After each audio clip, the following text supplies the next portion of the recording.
Salam hangat lagi para pendengar. Senang sekali ya bisa ketemu lagi di penelusuran mendalam kita. Kali ini kita bakal nyelam ke sisi-sisi ingatan yang agak aneh tapi juga bikin takjub. Sumber kita masih dari buku Why We Forget and How to Remember Better. Kita nggak cuma bahas lupa yang biasa, tapi fenomena ingatan yang lebih unik. Pernah nggak sih Anda yakin banget gitu sama sebuah memori? Detail liburan misalnya. Tapi pas diingat-ingat lagi, atau lihat foto, ternyata salah. Nah, kalau pernah, Anda nggak sendirian. Hari ini kita bongkar 3 hal besar. Kenapa kita bisa punya ingatan palsu, tapi rasanya nyata banget? Terus, gimana trauma bisa mengubah ingatan? Dan beneran ada nggak sih orang yang ingatannya super detail? Ternyata ya, ingatan kita ini lebih lentur dari yang kita kira. Oke, siap. Mari kita mulai. Kita mulai dari yang mungkin paling sering kita alami nih, ingatan palsu. Yang bikin penasaran tuh, kok bisa ya kita yakin 100% padahal ingatannya keliru? Di buku itu ada contoh bagus, debat pas kumpul keluarga, mungkin lebaran atau Thanksgiving kalau di sana, ngotot soal kapan satu kejadian itu terjadi. Oh, itu pasti sebelum si adik lahir. Enggak, itu sesudahnya kok. Semuanya yakin benar. Padahal kan, ya nggak mungkin semuanya benar gitu kan? Betul sekali. Dan ini intinya kenapa keyakinan sama akurasi itu bisa beda jauh. Karena ingatan itu bukan kayak rekaman video, jadi bukan yang tinggal kita putar ulang aja gitu. Setiap kali kita mengingat, otak kita itu sebenarnya melakukan rekonstruksi, aktif nyusun ulang.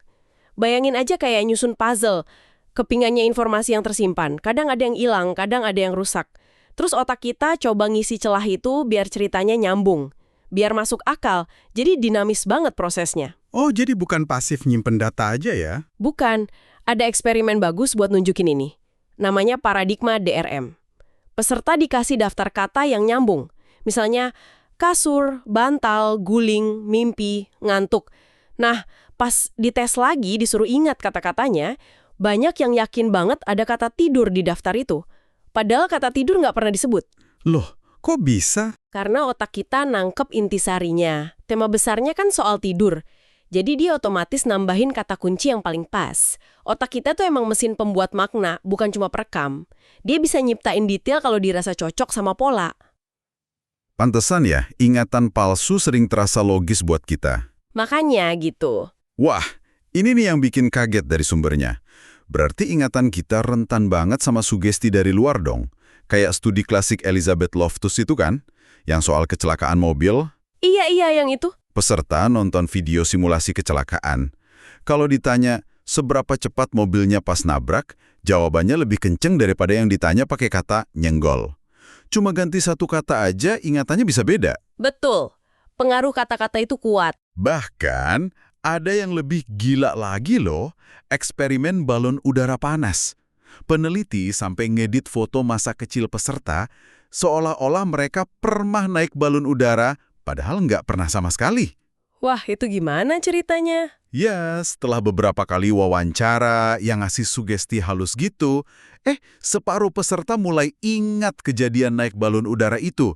Mereka nambahin detail sendiri lagi, cuacanya gimana, siapa aja yang ikut, dan mereka cukup yakin loh sama ingatan baru itu.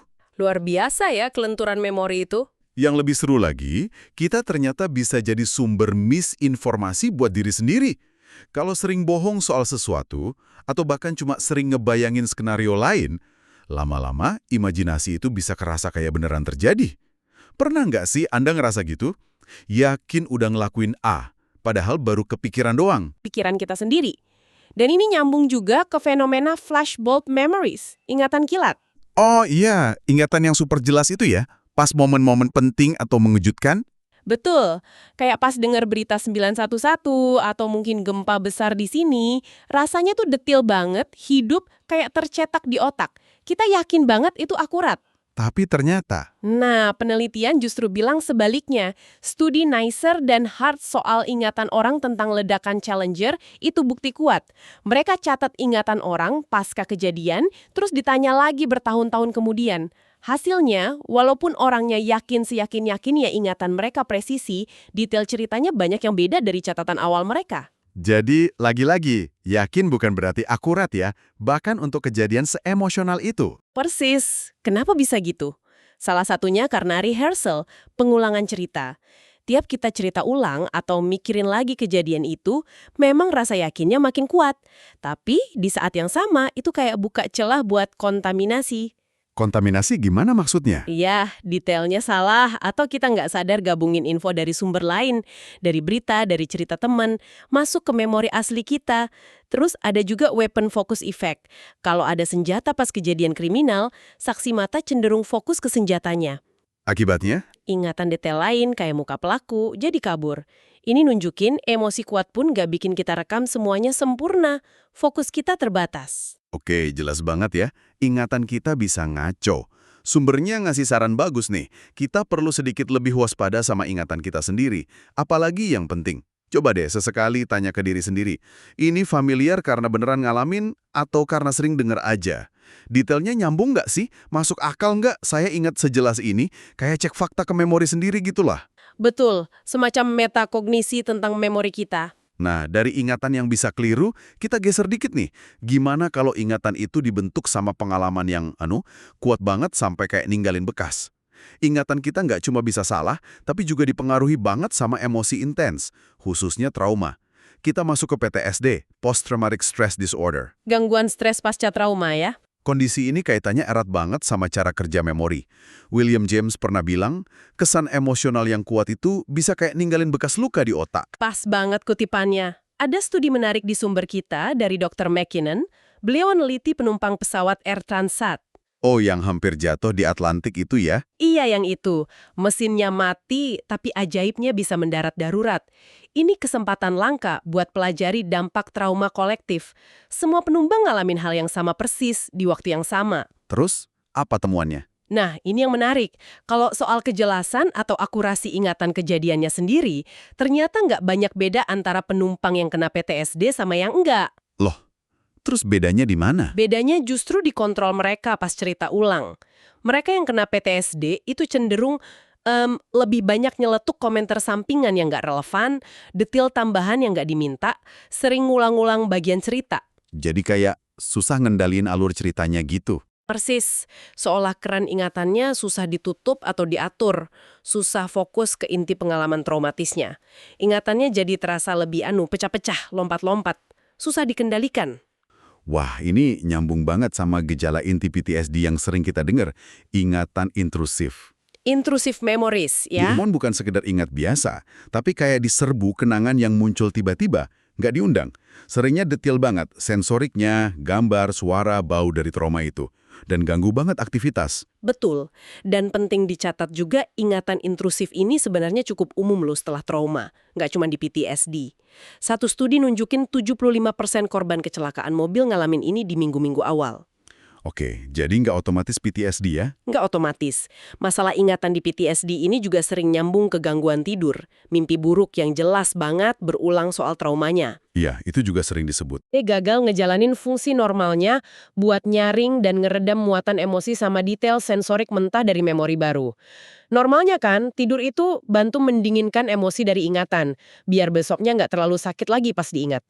Jadi tidurnya nggak memproses memori dengan benar gitu? Kayaknya begitu.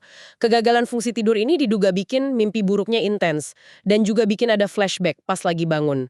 Selain itu, ada kemungkinan juga mekanisme otak buat nekan ingatan nggak enak, supresi memori, itu keganggu di PTSD.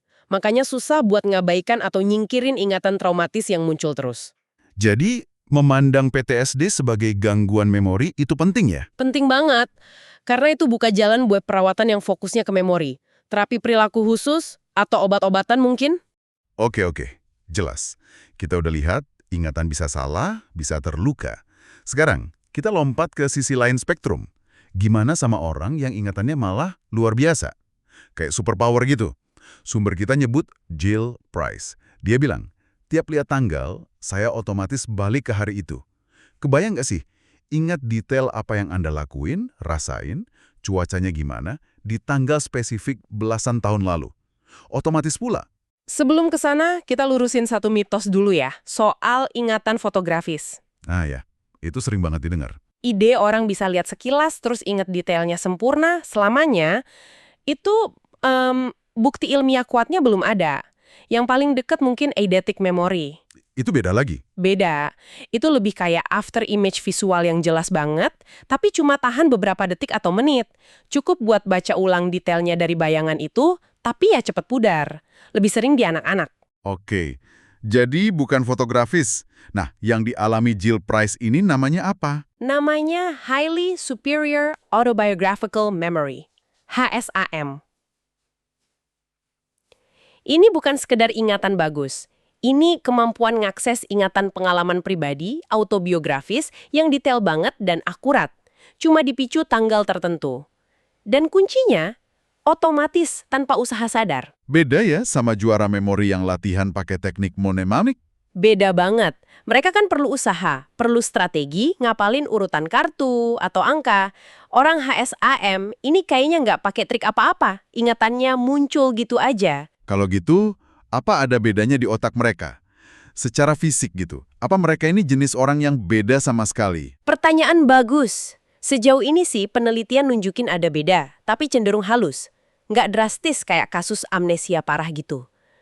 Beberapa studi nemuin kemungkinan beda di struktur atau konektivitas area otak yang penting buat memori episodik dan pemrosesan diri. Misalnya? Ya, mungkin ada beda di area dekat hipokampus, pusat memori kita. Atau jalur kabel antara area perencanaan di depan otak sama area memori di samping itu kelihatannya lebih kuat. Tapi ini masih terus diteliti ya buat paham artinya apa. Jadi ada indikasi beda biologis ya, bukan cuma cara mikir. Indikasinya ke arah sana. Soal apakah mereka ini kelompok yang benar-benar beda atau cuma ujung ekstrim dari spektrum normal, buktinya belum final. Tapi kayaknya sih emang kategori beda. Oke, terus ada juga calendar sevens, itu beda lagi ya? Iya, penting dibedain juga. Calendar sevens itu orang yang jago banget hitungan kalender. Seringnya ada di spektrum autism, tapi nggak selalu. Mereka bisa cepet jawab, misalnya 15 Maret 2052 itu hari apa. Kemampuannya biasanya dari minat mendalam sama kalender, plus kombinasi memori fakta dan hitungan pola. Bukan cuma ingatan detil ngapain aja di tanggal itu kayak HSAM. Oke, jadi beda ya antara HSAM sama calendar sevens. Terus pelajaran apa nih yang bisa kita ambil dari orang HSAM ini? Kita kan nggak bisa tiba-tiba jadi HSAM juga. Pelajaran pentingnya, walau kita nggak bisa dapat HSAM, kita bisa belajar dari prinsip yang mungkin mereka pakai tanpa sadar, atau yang dipakai ahli memori secara sadar. Kita semua bisa kok ningkatin ingatan. 2 kunci utamanya. Pertama, organisasi informasi. Maksudnya? Ya, kayak ahli catur lihat papan itu bukan bidak acak, tapi pola bermakna. Kita coba kaitin info baru sama yang udah kita tahu. Cari strukturnya, temanya. Oke, bikin lebih bermakna gitu ya. Kedua? Kedua, pakai strategi memori yang efektif. Ini ya, teknik-teknik mnemonik itu. Mungkin lain kali kita bisa bahas lebih dalam. Sip-sip. Sumber kita juga ngutip saran dari Marilu Henner, aktris yang punya HSAM juga. Sarannya sebenarnya simpel sih. Kaitkan ingatan sama emosi pribadi Anda. Oh, pengalaman yang emosional lebih nempel ya? Cenderung begitu. Dan tinjau ulang pengalaman Anda sesekali. Mengingat lagi atau cerita ulang itu bantu kuatin jejak memorinya. Luar biasa ya perjalanan kita hari ini, menjelajahi ingatan yang penuh liku. Dari yang rapuh dan bisa palsu, terus gimana dia bisa terluka sama trauma di PTSD, sampai yang kapasitasnya mencengangkan, kayak di HSAM.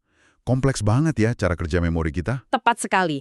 Poin kuncinya yaitu memahami betapa kompleks dan lenturnya, malleable-nya ingatan kita. Bukan gudang data statis yang nyimpen rekaman sempurna.